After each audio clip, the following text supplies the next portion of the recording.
What is going on, guys? Jack here, and welcome back to Park to Prem here with Town Town, and today we start on the profile of Smolyo for episode number 60, and it's not going to be a memorable episode for necessarily the best of reasons, because it's a sad day here at the Town. He's gone. He's gone to Watford. I don't know what else to tell you, folks. We've loaned him back for the rest of the year, but he has made the hop over to London. He has joined Watford for £9 million. That is a very good sum of money. That was £4 million up front. And if we just look at the clauses here, we're going to be getting £2.5 million for the next 2 years. The logic behind this being was I could get a little bit more money out of Watford, but additionally, year on year, when it comes round to towards the end of the year and the start of the new season, we're not going to be relying quite as much on Mr. Alexander Mutkin, the chairman. Instead, we're going to have these sums of money coming in for the next 2 years. Also, 50% of any future transfer will go back to us. I'm really hoping that down the line we can buy him back. I want to believe that we will be able to loan him for the next few years, because I don't think he's Premier League ready for Watford. But £9 million was kind of an amount of money that I couldn't afford to refuse. If we just look at Watford here, they really have established themselves as a Premier League side now. You can see they've not been relegated throughout this entire save game. Last year finished 9th, have consistently in the last few years finished in the top half.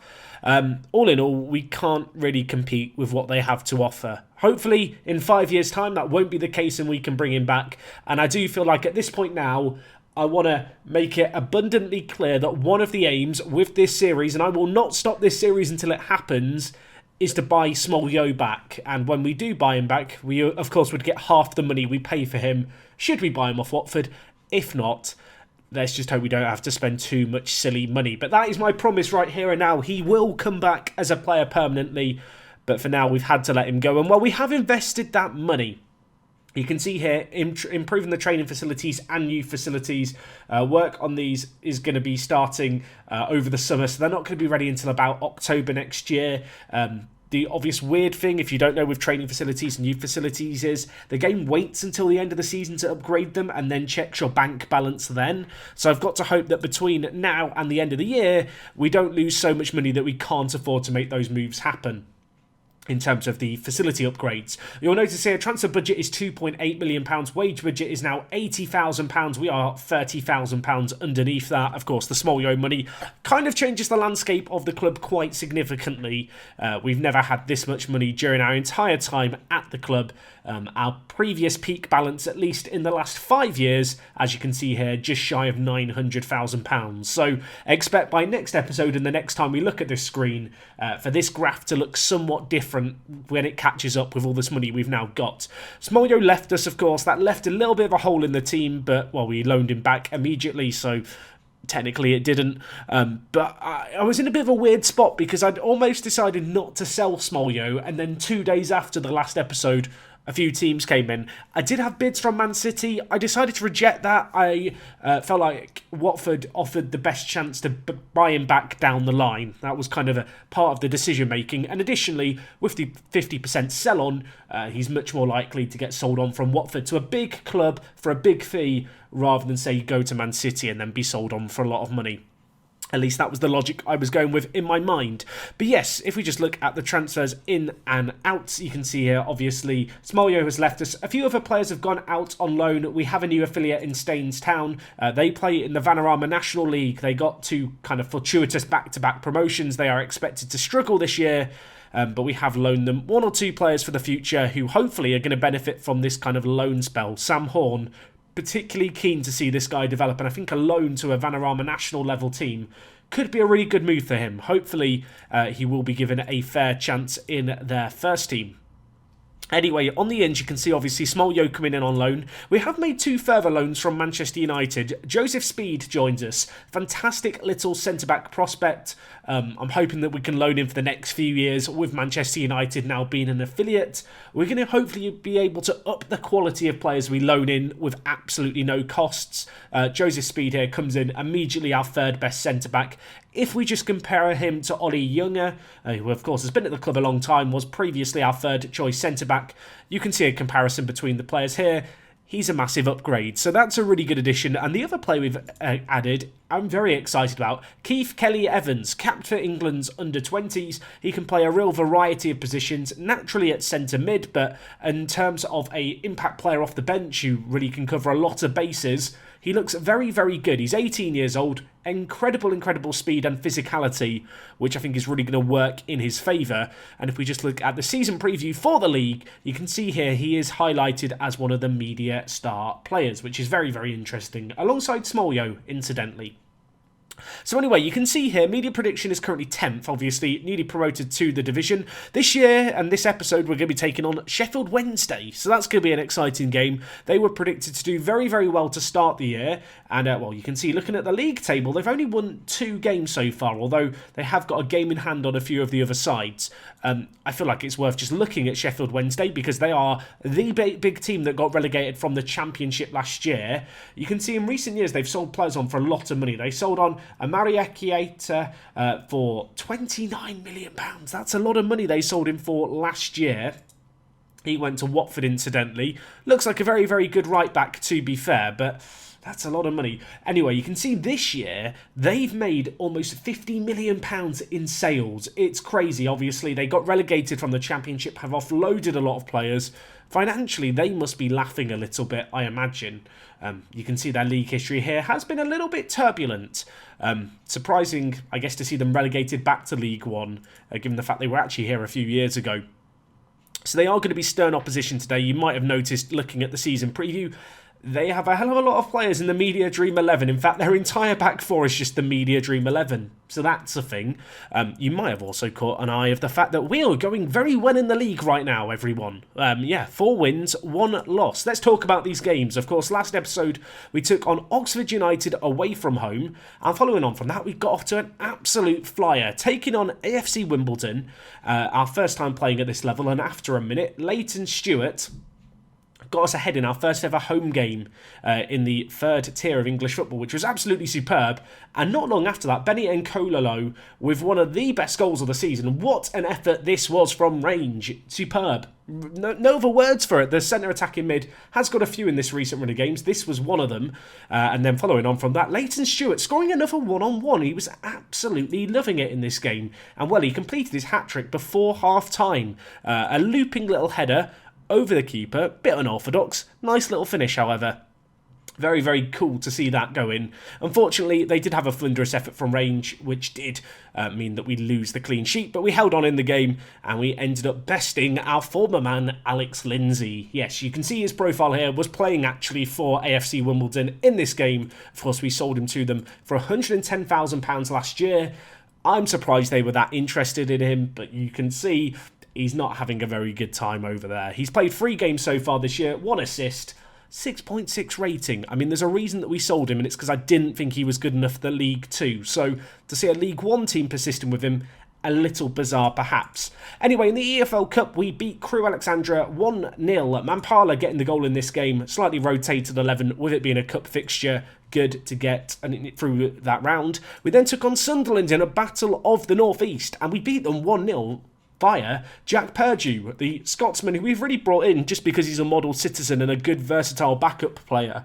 But I did decide to give him a chance in this game and he took it. A lovely little finish, DKM with the initial run.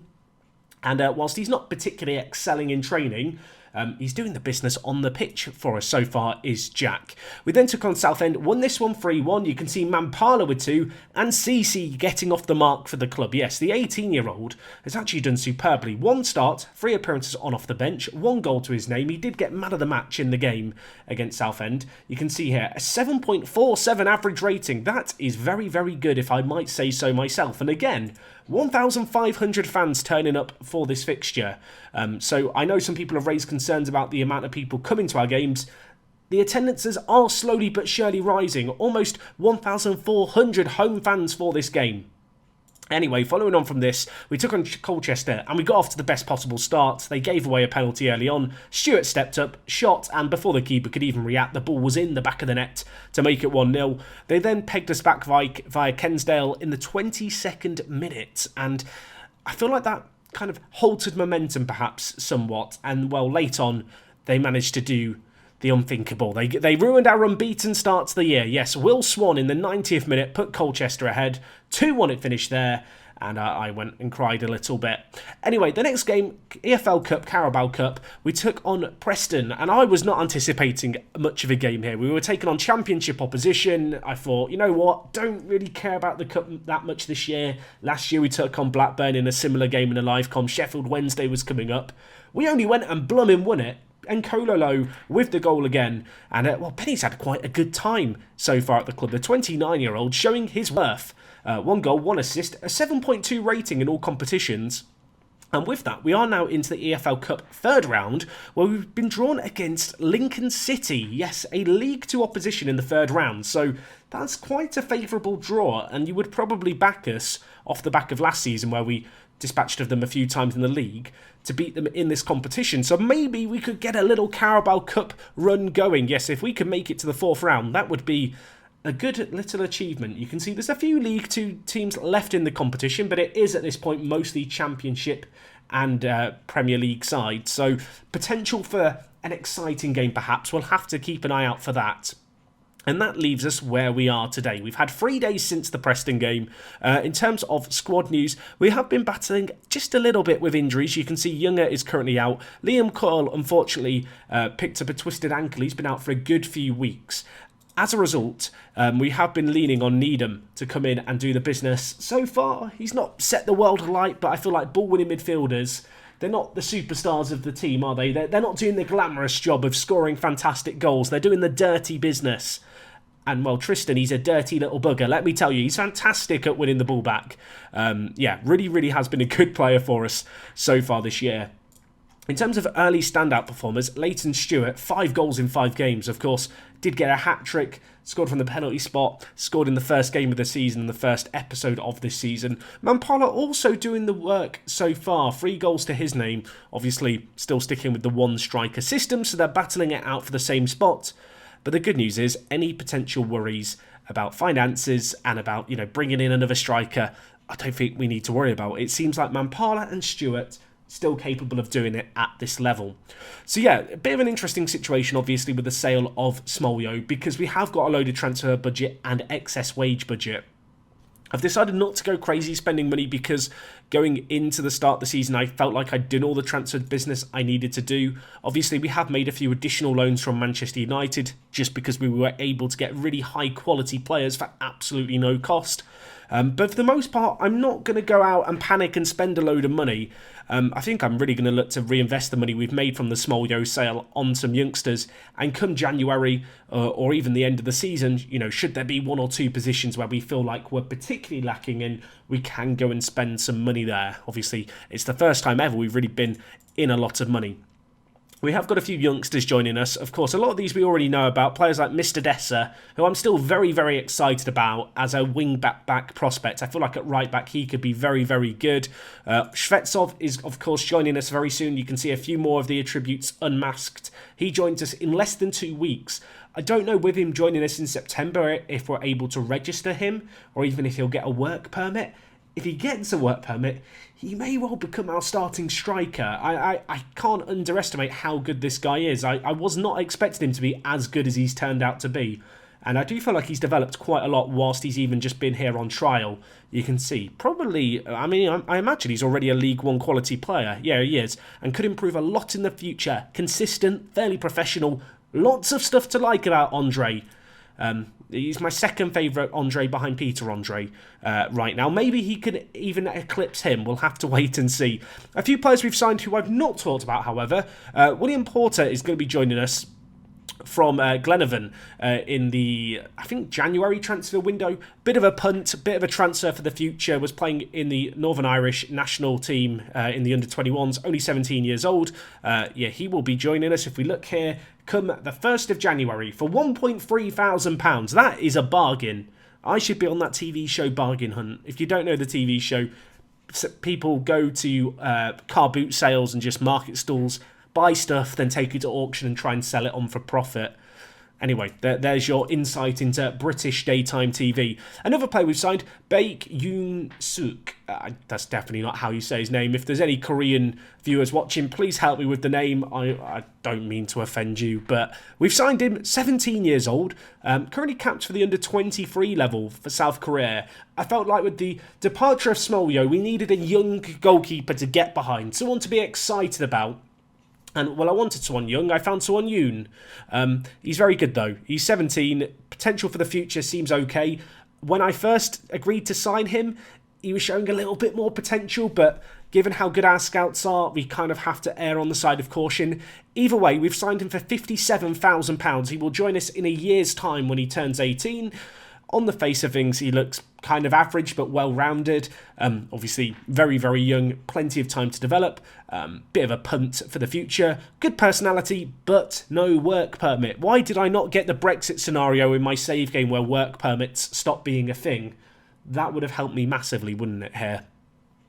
But anyway, in terms of the team going into today's game against Sheffield Wednesday, this is the side we're going to go with. So a little bit of rotation from last match.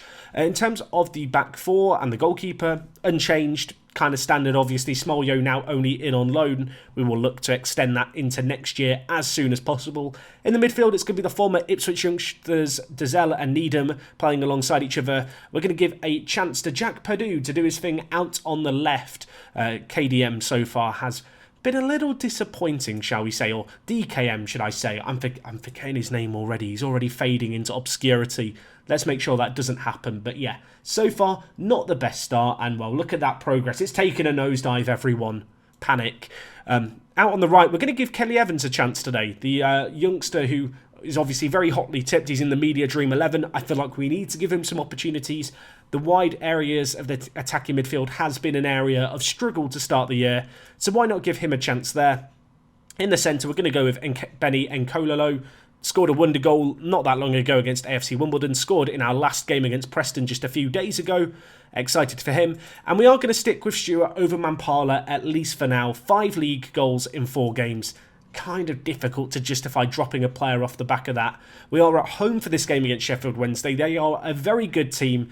They are, of course, down in the mid-table region, but that is largely due to the fact they have played fewer games than a lot of other teams. So this will be an interesting test for us. Obviously, we currently sit in an automatic promotion spot, but we have won 3 or 4 games to start the year by 1 goal, just winning 1-0 and scraping by.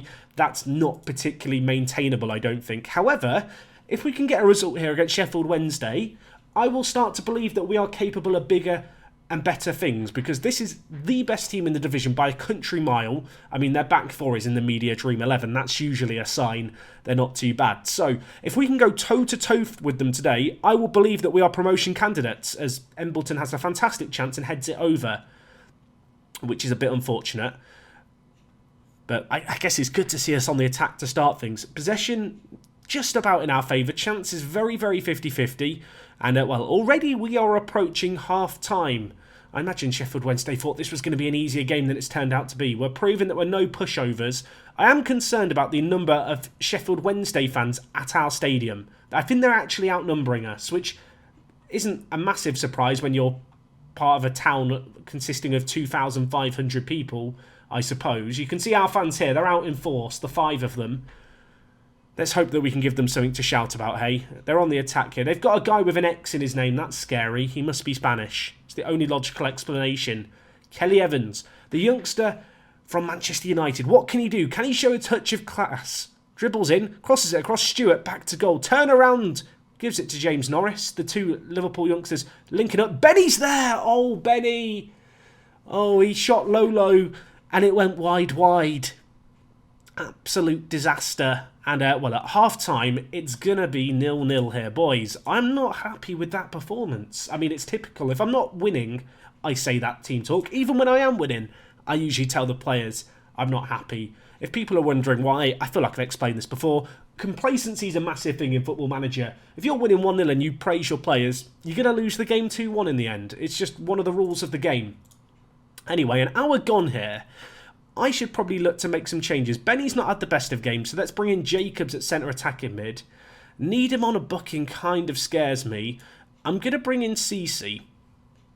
And we're actually going to do something a little controversial here, because between CC and Dazelle, I do not have a great ball-winning player. So what we're going to do is something a bit different. I'm going to change Andre Dazelle to a deep line playmaker on defend. I'm going to change CC to be an advanced playmaker on support. Since the latest Football Manager update, it feels like playmakers in the centre of midfield get quite good average ratings, even if they don't get a ton of goals and assists. I think it's because of how well they position themselves and move around the ball. So with that in mind, we're going to double up on the playmakers and see how it works out. We don't necessarily have a great ball-winning midfielder on the bench with Cowell out injured. That's kind of screwed us over. Normally it would be Needham on the bench to come on in this situation. Anyway, Sheffield Wednesday deep in their own half with possession. We force the turnover. CC's there. Hits it just wide of the post. That's a good chance, but he probably should have passed it. The 18-year-old with a little bit of a rush of blood to the head, perhaps. They whip in the ball here. Corner. Goes over everyone to Brown, who keeps it in for Gannon. Go on, Zach. What are you going to do, my friend? Look at him go. I mean, he looks uncomfortable dribbling. He looks like a centre-back dribbling. If you gave a giraffe a unicycle, it would look something like that. And, well, what can we do here? Andre, back to Zach. No more dribbling, please, Zach. I don't like it. We lump the ball forward, and Leighton Stewart is not the kind of striker who's going to win that ball in the air. Jacobs, though, wins it with his banana boots, bearing down on their defence, hits it. I mean, I had such high hopes for the chance. And it goes wide like that. That is a disaster. The good news is, we're still on the attack. Another chance. Rush whips it in. It's headed away, but only as far as Andre Dazelle. He's everywhere, isn't he, as the deep line playmaker. Norris Dazelle. Look at this sexy football. They're working it around. They're working the space. Purdue. Stewart. That is just a beautiful, beautiful goal. And against the team favourite to go up this year, that puts us in a good little position. Leighton Stewart with his 6th of the year. Purdue doing his thing. Norris lays it inside. I was scared he was going to shoot. He didn't. Not the best of balls to Stewart, but he did well to readjust his feet and taps it in. And suddenly we're a goal up against blooming Sheffield Wednesday. I've talked about the fact 1-0s aren't sustainable and we're having too many of them. I will happily win every game 1-0 if it means we get promoted. And, well, we will win this one 1-0 as well. If you don't concede, you can't lose. Maybe my philosophy needs to change here, but what a result that is to end August. That is absolutely superb against one of the teams in the division tipped for greatness. If we just look at transfers in the division, you can see here, look how many of their big players they've sold, and yet they still remain one of the firm favourites.